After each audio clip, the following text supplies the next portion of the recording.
بسم اللہ الرحمن الرحیم۔ السلام علیکم ورحمۃ اللہ۔ اسٹوڈنٹ لیکچر نمبر ہمارا 3 ہے یہ۔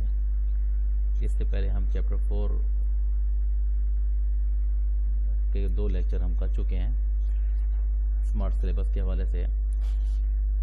چیپٹر 4 میں جو ہمارا پہلا لیکچر ہوا ہے اس میں ہم نے پہلے کویسچن کے آبجیکٹیو اور شارٹ کویسچن ڈسکس کیے تھے، اور لیکچر 2 میں بھی ہم نے اسی پہلے کویسچن کے آبجیکٹیو شارٹ کویسچن کا بقیہ ایسا کیا تھا۔ آج انشاءاللہ ہم اسی پہلے کویسچن کا لانگ کویسچن دیکھیں گے، اس پر ڈسکس کریں گے انشاءاللہ۔ تو اس کویسچن کو آپ کی کی بک تعارف اسلام سے بھی دیکھ سکتے ہیں، اس کا پیج نمبر 198 ہے۔ یہ نزول قرآن کی ہیڈنگ دی ہوئی ہے،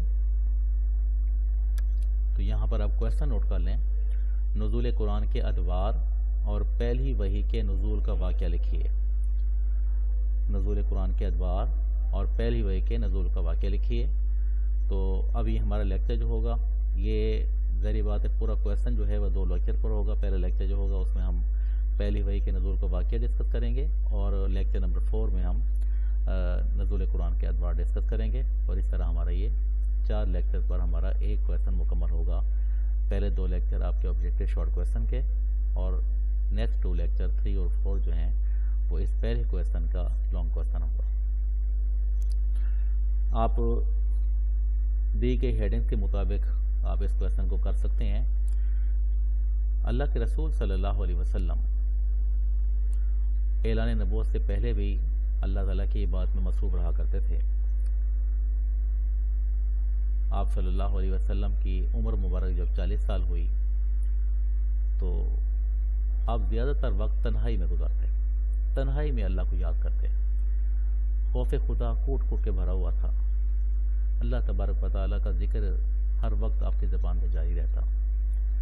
جب عمر 40 سال ہوئی تو آپ صلی اللہ علیہ وسلم نے اللہ کی عبادت کے لیے تنہائی کا ایک مقام جو مکہ کی شہری آبادی سے چند میل کے فاصلے پر تھا، وہاں پر ایک غار تھی جس کا نام تھا غار حرا۔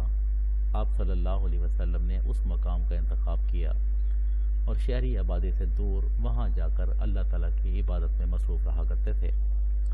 آپ کا معمول تھا یہ کہ اپنے گھر سے ضروری اشیاء راشن اپنے ساتھ لے جایا کرتے تھے اور اللہ تعالیٰ کی عبادت میں مصروف رہتے۔ کچھ دن وہاں گزارنے کے بعد جیسے ہی راشن وغیرہ ختم ہوتا، ضرورت کا سامان ختم ہوتا، گھر تشریف لے آتے، پھر یہاں سے پھر دوبارہ واپس تشریف لے آتے۔ اس طرح آپ کا معمول تھا۔ معمول کے مطابق ایک رات آپ غار حرا میں مصروف عبادت تھے کہ اچانک غار کے دہانے پر ایک اجنبی شخص حاضر ہوا۔ اس اجنبی شخص نے حاضر ہو کر کہا، اقرا، پڑھیے۔ آپ صلی اللہ علیہ وسلم کے پاس ایک اجنبی شخص کا آنا، ایسا شخص جس کو کبھی دیکھا نہیں، اور ویرانے میں کسی کا آنا جیسا کہ اس جگہ پر کسی کا آنا ممکن نہ تھا، اور پھر خاموشی کو چیرتی ہوئی آواز اقرا کا کہنا، نبی اکرم صلی اللہ علیہ وسلم پر تھوڑا خوف طاری ہو گیا، تھوڑی گھبراہٹ سی محسوس ہوئی۔ جب انہوں نے کہا اقرا، پڑھیے، آپ نے جواب میں ارشاد فرمایا، ماں انا بیکاری، میں پڑھا ہوا نہیں۔ یہ ایسے لکھ سکتے ہیں، ماں انا بیکاری، میں پڑھا ہوا نہیں، یا میں پڑھنے والا نہیں۔ انہوں نے ایک بار کہا تو آپ نے یہی جواب دیا، دوسری بار کہا پھر یہی جواب، 3 بار یہی سوال و جواب ہوتے رہے۔ پھر انہوں نے آپ صلی اللہ علیہ وسلم کو 4تھی بار سینے سے لگایا، اور اس پر چند آیات نازل ہوئیں جو پہلی وحی کی آیات کہلاتی ہیں، اور ان آیات کے نزول پر بھی انہوں نے آپ کو چھوڑ دیا اور پھر وہ چلے گئے۔ یہ جو شخص حاضر ہوئے تھے یہ اللہ کے معصوم فرشتے حضرت جبرائیل علیہ السلام تھے، اور جو پہلی وحی آپ پر نازل ہوئی، جو آیات نازل ہوئیں، ان کا تعلق سورۃ العلق کی ابتدائی 5 آیات سے تھا، اور وہ آیات کیا تھی؟ پہلی وحی کی آیات، اقرأ بسم ربک الذی خلق، پڑھیے اپنے رب کے نام سے جس نے پیدا کیا، خلق الانسان من علق، جس نے انسان کو جمے ہوئے خون سے بنایا۔ اقرأ وربک الاکرم، پڑھیے اور آپ کا رب بڑا کریم ہے۔ الذی علم بالقلم، جس نے قلم سے علم سکھایا۔ علم الانسان ما لم یعلم، انسان کو وہ کچھ سکھایا جو وہ نہیں جانتا تھا۔ اب چونکہ پہلی وحی آپ پر بوجھ ثابت ہوئی، آپ صلی اللہ علیہ وسلم گھبرا سے گئے اور فوراً ہی آپ نے رخت صبر باندھا اور گھر تشریف لے گئے۔ اب گھر پہنچ کر آپ کی جو کفایت شعار، سلیقہ شعار زوجہ محترمہ سیدہ خدیجہ الکبریٰ رضی اللہ تعالی عنہا گھر میں موجود تھیں۔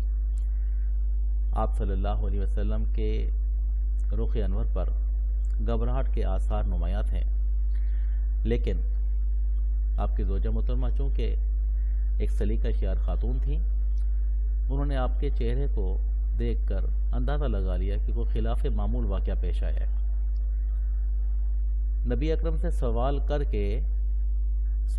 کر کے آپ کی پریشانی میں مزید اضافہ نہیں کیا، بلکہ خاموشی سے دیکھ کر آپ صلی اللہ علیہ وسلم کو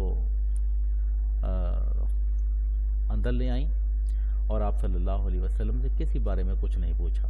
آپ صلی اللہ علیہ وسلم گھر تشریف لائے اور اسی گھبراہٹ کے عالم میں آپ نے حضرت خدیجہ سے کہا، زملونی، مجھ پر چادر ڈالیے۔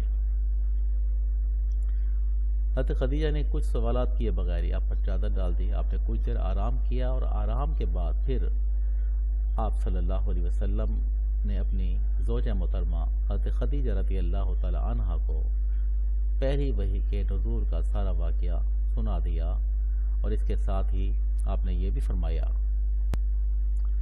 انی خشیت علی نفسی، مجھے اپنی جان کا خطرہ ہے۔ حضرت خدیجہ نے سارا واقعہ سننے کے بعد آپ پر کچھ پریشانی تو ہوئی، لیکن آپ نے اپنی اس پریشانی کا اظہار نہیں کیا، اور آپ صلی اللہ علیہ وسلم کو انتہائی جرأت مندانہ انداز میں آپ صلی اللہ علیہ وسلم کو تسلی دی، اور تسلی کے الفاظ آپ کے کیا تھے؟ اللہ تعالیٰ آپ کو ہرگز ناکام نہیں کرے گا۔ آپ رشتہ داروں کو باہم جوڑتے ہیں، آپ صلی اللہ علیہ وسلم لوگوں کی مشکلات کا بوجھ برداشت کرتے ہیں، آپ فقیروں کو مال عطا کرتے ہیں، اور آپ مہمان نواز ہیں۔ حضرت خدیجہ کے ان تسلی بھرے الفاظ سے نبی اکرم کو کافی تسلی ہوئی۔ اس کے بعد حضرت خدیجہ کے ایک چچا زاد بھائی تھے جن کا نام تھا ورقہ بن نوفل۔ یہ انجیل کے بڑے عالم تھے، دور جاہلیت میں مذہب عیسائیت پر قائم تھے، بوڑھے تھے اور نابینا بھی ہو چکے تھے۔ اب حضرت خدیجہ نبی اکرم صلی اللہ علیہ وسلم کو اپنے چچا زاد بھائی ورقہ بن نوفل کے پاس لے جاتی ہیں اور ان سے مخاطب ہوتی ہیں اور کہتی ہیں، اے چچا زاد بھائی، ان کی بات سنیے۔ انہوں نے کہا، بتاؤ کیا بات ہے؟ رسول اکرم صلی اللہ علیہ وسلم نے غار حرا میں پیش آنے والا واقعہ سنا دیا۔ انہوں نے سارا واقعہ سن کر کہا، ھذا الناموس الذی نزل اللہ علی موسیٰ، یہ تو وہی ناموس فرشتہ ہے جسے اللہ نے موسیٰ علیہ السلام پر نازل کیا تھا۔ ورقہ بن نوفل نے حضرت محمد صلی اللہ علیہ وسلم کے نبی ہونے کی تصدیق کی اور کہا کہ اہل مکہ آپ کو ہجرت کرنے پر مجبور کر دیں گے۔ ورقہ نے اپنی اس خواہش کو بھی ظاہر کیا کہ کاش میں اس وقت تک زندہ رہوں اور میں آپ کی مدد کر سکوں، لیکن نبی اکرم صلی اللہ علیہ وسلم کے اعلان نبوت سے پہلے ہی ورقہ بن نوفل کا انتقال ہو گیا۔ اب یہ تھی نبی اکرم صلی اللہ علیہ وسلم پر نازل ہونے والی پہلی وحی، جس کا تعلق سورۃ علق کی ابتدائی 5 آیات سے تھا، اور پھر ان آیات کے نازل ہونے کے بعد کچھ عرصہ تک آپ صلی اللہ علیہ وسلم پر وحی نازل نہیں ہوئی۔ تو اس طرح وحی کا کچھ عرصہ کے لیے سلسلہ رک گیا۔ تو وحی کے رک جانے کے اس عرصے کو ہم فطرت الوحی کہتے ہیں۔ کیا کہتے ہیں؟ فطرت الوحی کہتے ہیں۔ اور پھر کچھ عرصے بعد پھر وحی کا سلسلہ شروع ہوا. سورۃ المدثر کی ابتدائی آیت نازل ہوئیں اور نزول وحی کا یہ سلسلہ پھر جاری رہا، اور حجۃ الوداع کے موقع پر میدان عرفات میں سورۃ المائدہ کی آیت نمبر 3 کے نزول پر تقریباً 23 سال کی مدت میں قرآن پاک مکمل ہوا. بیٹا یہ ہمارا لانگ کویسچن کا پہلا حصہ تھا، تو انشاءاللہ اس کا جو اگلا حصہ ہے نزول قرآن کے ادوار کے حوالے سے انشاءاللہ ہم نیکسٹ لیکچر نمبر 4 میں ڈسکس کریں گے.